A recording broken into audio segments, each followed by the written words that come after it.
And so when Asian American kids are brought up in a certain way, in some ways, in a very different way, they're kind of ahead before they even begin.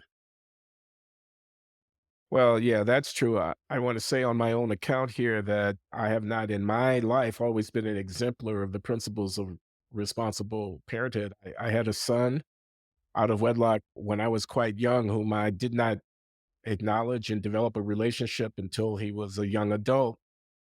Alden Lowry, my son, who I'm very happy to report I now share a wonderful relationship with him and his children, but it took many years before that happened. I mentioned to my uncle, father of 22, who was in effect, as for all practical purposes, a polygamist for much of his life. One of my themes in the memoir is that many of us live on both sides of the line. And, I wanted one in the same time. And I did this as I came out in my early neocon phases in the 1980s and 90s when I was writing for the New Republic. You want to affirm certain principles about right living, but being humans as we are, we don't always adhere to the principles that we would, And they're that not we would That's an interesting extol. it's fascinating because the somewhat sort of crude response to that is to call someone like that a A hypocrite, hypocrite. or some Right. and using that to say you have no right to criticize things. Right. But of course, it's precisely those who are in that world that are capable of talking about it honestly without it being some moralizing condemnation, but being a kind of call to awareness of how these things can hurt without placing oneself in a position of great authority. Like, I'll give you an example out of my life. I supported marriage equality very early on, as you know, and Yeah. thought it was a great thing that gay men should be able to form long-term bonds because it would help us all to be more stable, to have less a crushing lack of self-esteem as we grow up. It will provide direction. Did that mean that I didn't fuck around a lot?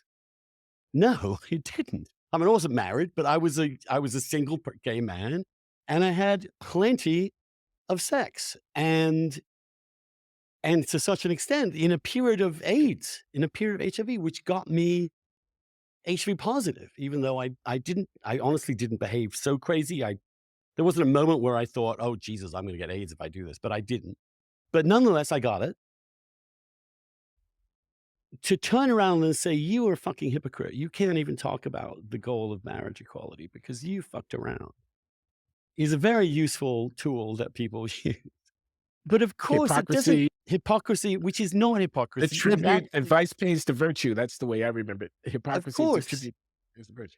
Well, yes, but again, it's not, especially when you're not denying in any way or hiding the fact that you are part of the culture you are criticizing and defending at the same time.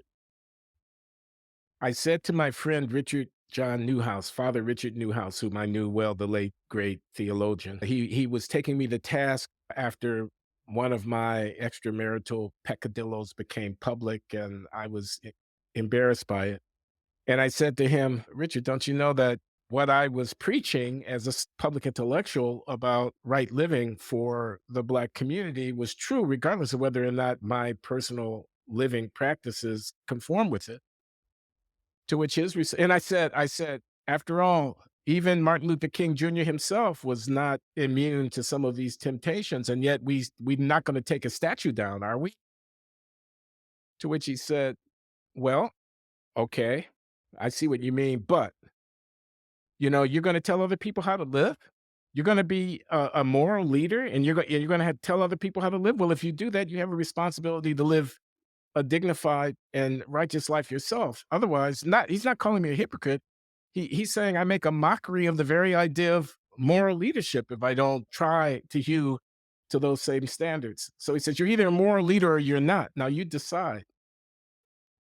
And you know, This is a I, man I who was publicly defended Marcial Maciel, a serial child rapist, and one of the most I did depraved not know that. people, one of the most depraved people in the Catholic Church, the head of the Legion of Christ, in which Newhouse said that it was an absolute moral certainty this man was innocent. So, and Oh again, gosh, I did not know that. oh yes, Newhouse was a defender to the nth degree of every major abuser in the Roman Catholic Church, denying anything had gone awry. So that his righteousness was quite economically doled out.